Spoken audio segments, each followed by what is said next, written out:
Welcome to the Strategic Oracle, the transmission space where timing meets soul and wealth begins with the rhythm. Let's begin.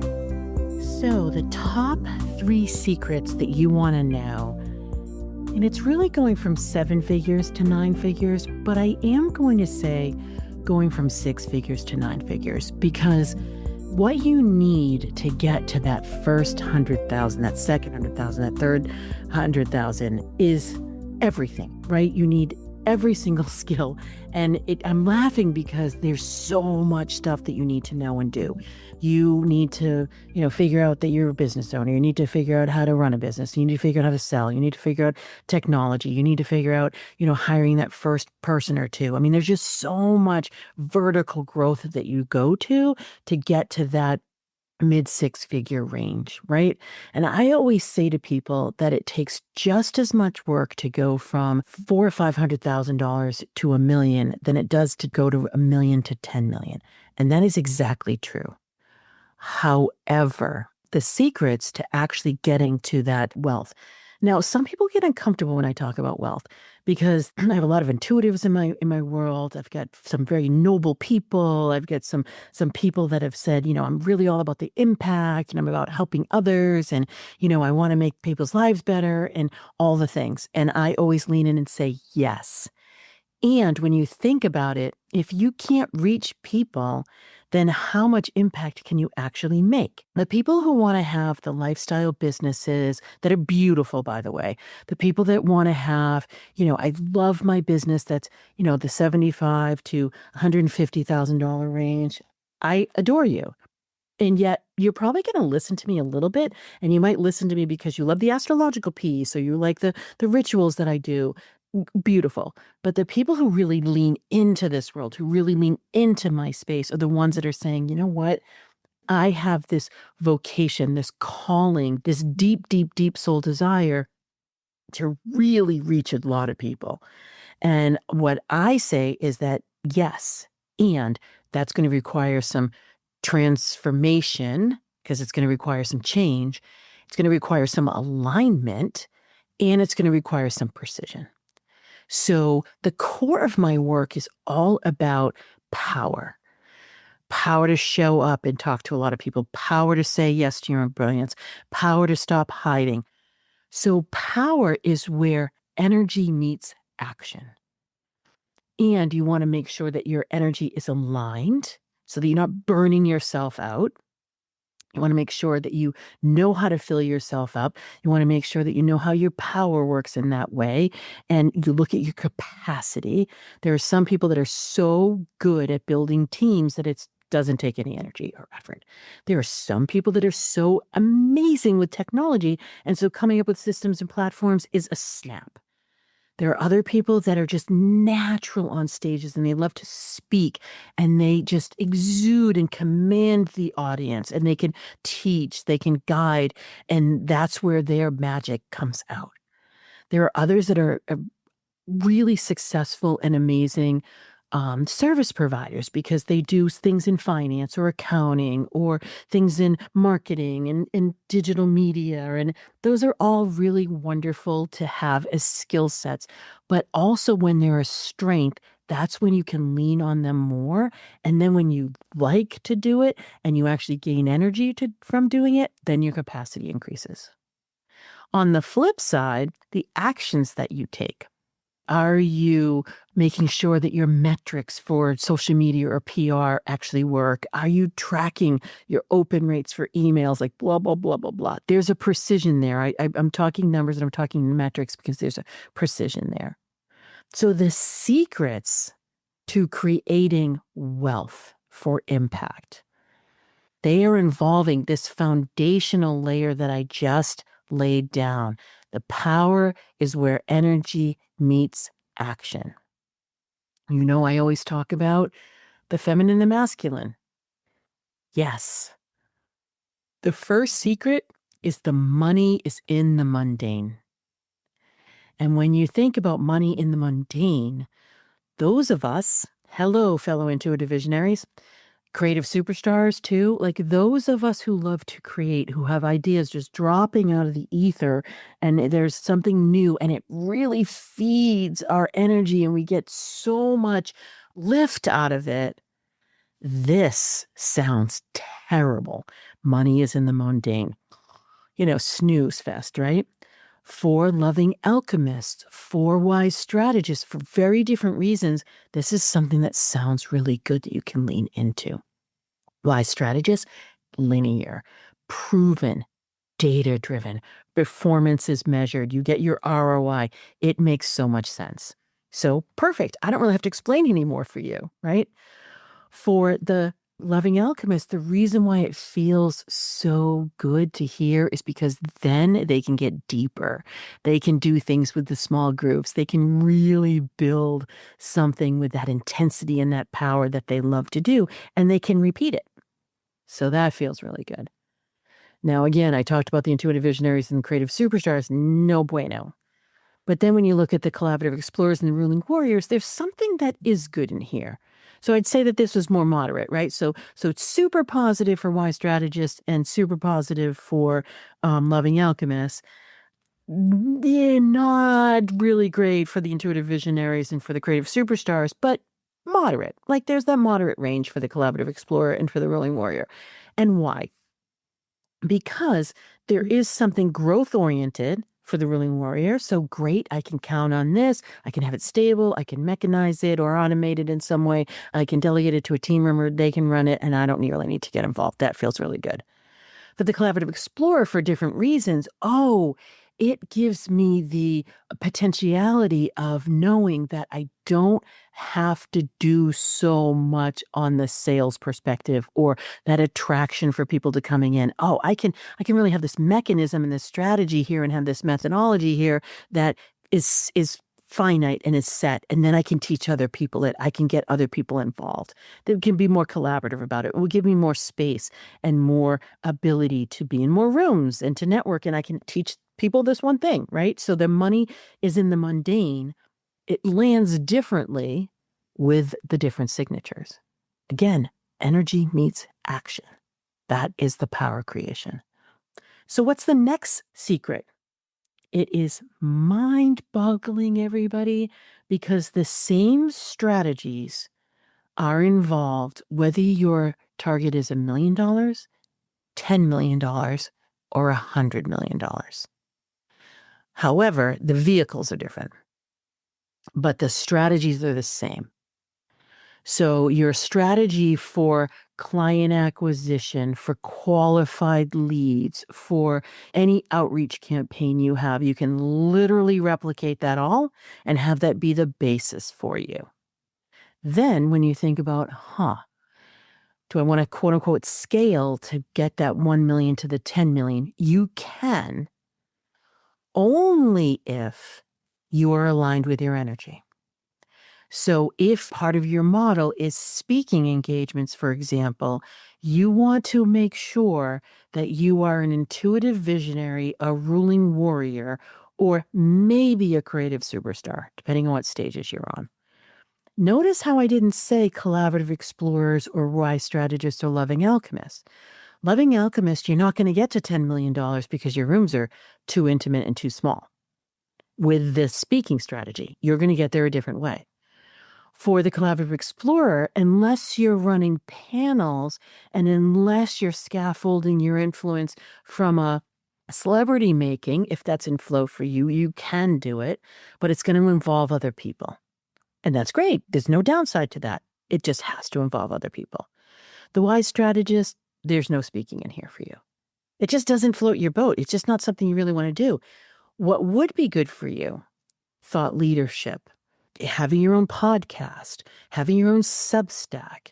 You could do a documentary, right? Like there's other things to do versus I have one mechanism and I'm just going to continue to do it, or even worse, other people are doing it and so they said I could scale. Those actions are not going to meet your energy. The other flip side of that, I'll go completely on the flip side of that. If you have an agency model and you want to replicate yourself because you have an agency model, that's great. So you're providing services and you can go out to teams and, you can get your 1099s and your subs to be able to go out and do that. Well, there's a leadership component to that. And so even though that model appeals tremendously to wise strategists, it's not awesome if you don't have somebody from a collaborative perspective, if you don't have somebody from that creative perspective, because you're going to be on the metrics, on the bottom line, on making sure everything is deliverable and delivered. But there's the people factor that you're going to want to make sure is in play. Conversely, if you have that agency model and you're a loving alchemist or a creative superstar, you mirror beautifully with a wise strategist because you want to make sure people are measuring things and they're staying on track, but you're that inspirer. Same thing with the intuitive visionary. Whereas a loving alchemist, the agency model can work as long as you have beautiful communication, because that deep connection is why people are drawn to you. So you want to make sure that you have regular status updates. You want to make sure you have regular touch points. You want to have those conversations with people because they're going to forget why they wanted to sign with you and they wanted to work with you unless you remind them.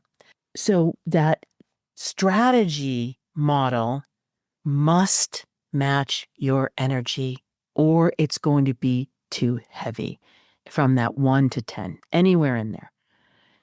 Going to 10 to 100, different vehicle.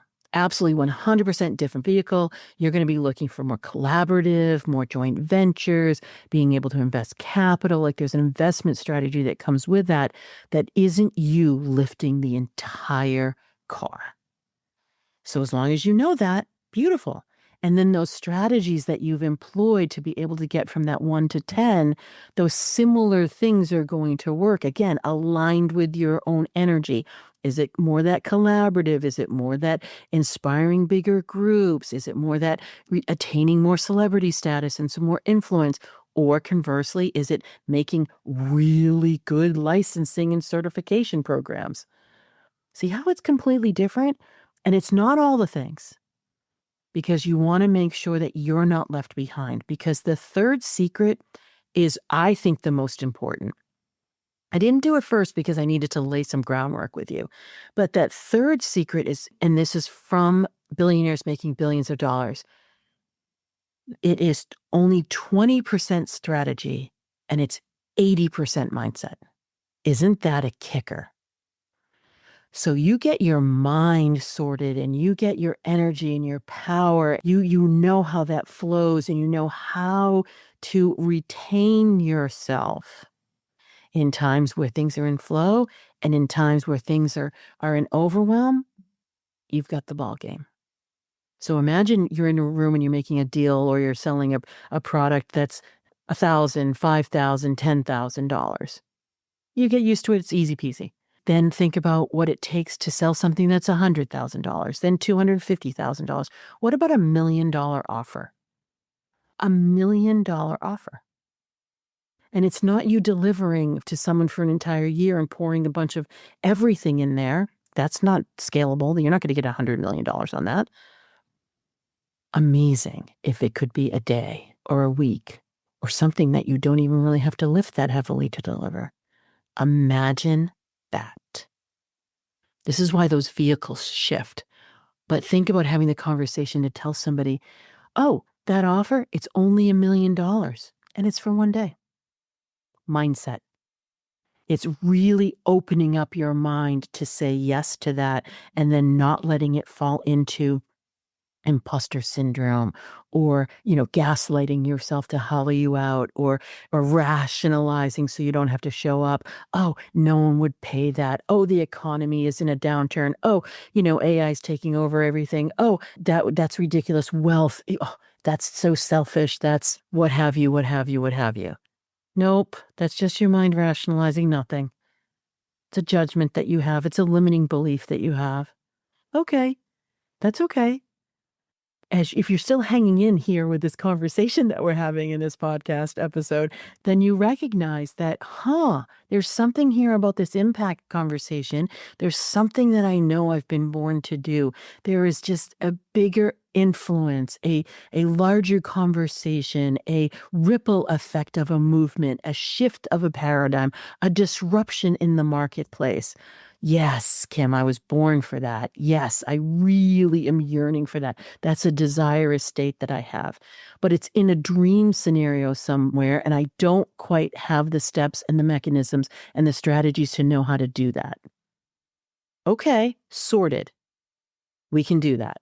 What about mindset? If it's 80%, even with all the strategies in the world, if it's 80%, I can't tell you, I've just been to 3 states and 2 different countries, and I've been talking about being in billionaire rooms and having conversations with them, not as a resource, not as a provider, not in doing a service. That's a whole mindset shift. And I'm learning so much about how things are working at that level, because before, when I was in the rooms of the 9 and 10 figure businesses, I was in there as a strategist. I was in there as an advisor. And it was a very defensive mode that I was having these conversations, because I was talking about retention, or talking about an exit strategy, talking about evaluation, talking about how we can retain. I wasn't talking about growth. I wasn't talking about opportunity. An epiphany I just had was, wow, at the 6 to 7 or 7 to 8 that I do with people, even the 6 to 8 that I do with people, that's a huge opportunity opening. That's an offensive stance that I take. Isn't it interesting? Here's where the mindset comes in. Live and in person, right? Personal story is that, wow, I had the epiphany last week. Like, holy crap, I was never playing offense when I was doing 9 and 10 figure things. Minute I open that up, I'm now looking at things through a whole different lens, and I'm thinking, wow, there's such opportunity here, and I can actually see it. And if I introduce this person to this person, I look at this through this lens and I do that, there's a deal in the making. Amazing. It's just absolutely astounding. That's an example of it being 80% mindset and 20% strategy. So when you think about that, when you're thinking about the actions that you're taking, you're thinking about the strategies that you're employing, you're thinking about the focus and the discipline and that linear functioning, there's the core masculine. That is a big fat yes. But tying to that first secret, saying that the money's in the mundane, you want to make that completely a mechanics that you can just add water and stir, delivering whatever you're doing, and it just happens to be at a certain capacity. Perfect. And then having the mindset to say, okay, then what is that next level? Is it replicating that and more of the same? And the answer could be yes. For the wise strategist, for the loving alchemist, mostly. For others of us, vehicle's different. For all of us, the mindset is exactly the same. How are we ensuring that we're pouring into ourselves to create the energetic alignment that we can strive and have that clarity of achievement, that we can have the success that we've been yearning for, and that we can create the wealth that goes along with it without forgoing fulfillment or joy or freedom? Because think about when you look out in the world, there are people striving for either achievement or fulfillment. Why can't there be a beautiful marriage of both? They're reaching for success and they're working towards, efforting towards the next summit, towards the next stage, towards the next goal or target. Or they're saying, I'm stepping out of the rat race because I want to be filled with joy. Or I'm waiting to retire so that I can have a joyful life. What about people that are giving up all of their freedom to create wealth? I can't tell you how many people come to me and they talk about, I'm so frustrated with my upper limit. I've had success, but it's getting harder to maintain. Never mind grow. In the last quarter, I had huge numbers. I had my best one yet, but this quarter, nothing is coming together. Every time I turn around, Something's changed, whether it's technology or team or client needs. I just want it to be easier. I feel like I've given out my entire life because I don't have any time for myself. Or, gee, I just had a spa day or I just had a vacation and it feels so good, but now I'm going to re-enter and I really am not looking forward to it. It's these types of things that we are working too hard, we're efforting too much, and we're struggling too long. Let's recognize the money's in the mundane. There are same strategies when they're aligned with us to go from that 7 to 9 figures. There's different vehicles, and knowing when to shift is really great for that different focus, and it's different for each signature. But then really the crux of this is that mindset is 80% of it. And when I say mindset, I don't really love using just mindset, right? I'm really talking about filling your files. I'm talking about going into your heart space. I'm talking about getting into your power signature. I'm talking about filling your belly with creation. I'm talking about having the entire sensory exploration so that you're tapping into your inner wisdom, that you're really drawing from that universal support. That's what I'm talking about with this. So, for you, just look at where you are and look at what you're yearning for. If you're in our world and you're stirring, I'm thanking you so much for listening to the podcast and being such a devoted listener. I would love it if you would rate or review. I'm hearing such really great feedback about how the podcast is just something that people don't miss and that they can't wait for the next episode. And they have been talking about some things that I've been saying with others. I would adore it if you would share it, you would rate it, review it. That would be so helpful because then we can have that beautiful abundance ripple effect. And then for those of you who want to step in a little bit more closely, we're doing an awful lot in the online space. We figured out that, you guys, this is hilarious. We figured out my success formula on this. I was just talking about it with my team this morning. Basically, it's twofold. One is for me to get really cinched in and pay attention to the metrics. Intuitive visioning over here, hello. And the second one is to get out of the way.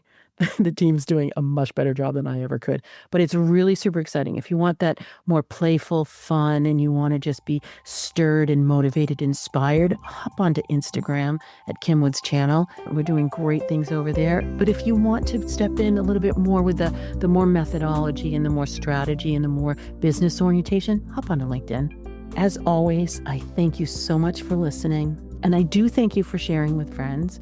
And until next time, I'm going to say happy wealth, happy soul, happy success, happy joy, happy freedom, happy achievement, and happy fulfillment.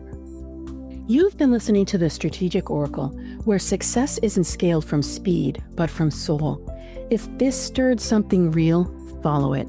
Apply for activation, enter the vault, or pause right here. Integration is leadership too. Because the truth is, you were never meant to chase the timing. You are meant to become it.